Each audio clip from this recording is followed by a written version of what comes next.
Nito ng Agosto na itala ang kauna-unahang babaeng Pranses na nakapag-spacewalk sa kalawakan. Sino nga ba siya? Kuya Kim, ano na?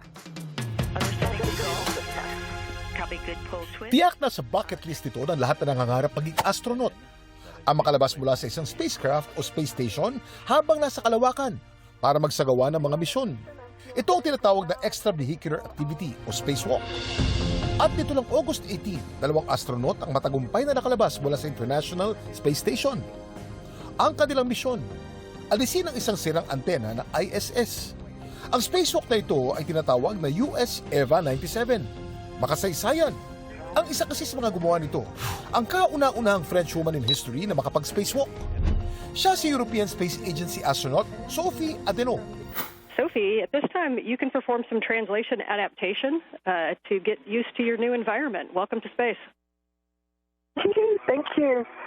Copy all adaptation. I will do minimal adaptation and feel very good now and ready to go. I'll just wait for annual feathers to be clear before I leave.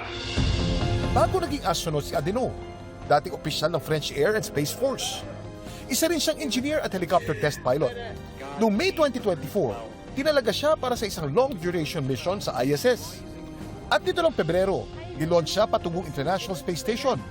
Maliban sa kanyang makasaysayang spacewalk nitong August 18, muli siyang lalabas ng ISS sa August 25 para ipagpatuloy ang kanilang misyon, bagay na ating pakaabangan. Si astronaut Sophie Adenau, patunay lang na walang matayog na pangarap para sa mga nagsusumikap. Ito po si Kuya Kim at sagot ko kayo, 24 oras.